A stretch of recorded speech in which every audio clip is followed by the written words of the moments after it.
বন্ধুরা, নতুন আরও একটি ভিডিওতে সবাইকে স্বাগতম। আমি আপনাদের সাথে আছি টাইলসের বাড়ি পেজ থেকে ফরিদ হাসান। আজকের ভিডিওটি কিন্তু অনেকটাই আকর্ষণীয় হতে চলেছে, তাই কোথাও মিস না করে সম্পূর্ণ ভিডিওটি কন্টিনিউ করার চেষ্টা করুন। আজকে আপনাদের একটি বেডরুমের কিছু কাজ নিয়ে কথা বলবো। প্রিন্টের কাজ এবং ফ্লোরে যে টাইলসগুলো বসানো হয়েছে অনেকটাই আকর্ষণীয়। আরও একটি খাট দেখা যাচ্ছে, এখানে খাট বানানো হয়েছে সিমেন্ট বালি দিয়ে, খুবই সুন্দর কিছু ডিজাইনের টাইলস দিয়ে। এটি হচ্ছে ইন্ডিয়ান কিছু টাইলস লাগানো হয়েছে খাটের সাইডে। এটি হচ্ছে ইন্ডিয়ান বর্ডারগুলো। এই বর্ডারগুলো হচ্ছে 24 ইঞ্চি বাই 4 ইঞ্চি সাইজের, খুবই সুন্দর কিছু বর্ডার। কয়েকটি ডিজাইন দিয়ে দেখেন খুবই সুন্দর করে কিন্তু খাটের কাজটি ফুটিয়ে তুলেছে। এই হচ্ছে ওয়ালের প্রিন্টের কাজগুলো, খুবই সুন্দর কিছু প্রিন্ট আঁকানো হয়েছে। এই হচ্ছে থাই গ্লাসে দেখেন একটি স্টিকার লাগানো হয়েছে, থাই গ্লাসের পেপার, খুবই সুন্দর লতা পাতা ডিজাইন।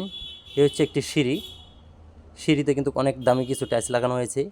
এখানে দেখা যাচ্ছে সিলিংয়ের কাজগুলো করা হয়েছে। সিলিংয়ের যে প্রিন্টের কাজটি একদম আকাশের ডিজাইনের কালার কিন্তু আঁকানো হয়েছে সিলিংয়ে।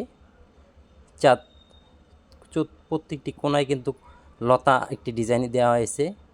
সেম কিন্তু আকাশের কিছু কালার আঁকানো হয়েছে কালার দিয়ে। এই হচ্ছে এসএসের ডোর, এসএস দিয়ে কিন্তু দরজাটি বানানো হয়েছে, খুবই সুন্দর একটি ডিজাইন। এটাও একটি বাথরুমে কিন্তু একটি হাই কমোড বসানো হয়েছে।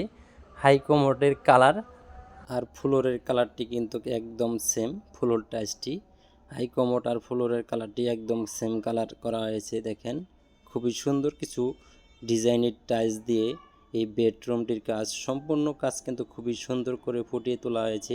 এই বাড়িটি হচ্ছে সৌদি প্রবাসী মনির হোসেন ভাইয়ের বাসা, গুনারিতলা গ্রাম। আসলে এই কাজটি আপনাদের কাছে কেমন লাগছে অবশ্যই কিন্তু আপনারা কমেন্ট বক্সে লিখে যাবেন। এই কিছু সুন্দর কিছু ডিজাইনের টাইলস দিয়ে এই বাড়িটি একটি বেডরুমে খুবই সুন্দর কিছু ডিজাইন দিয়ে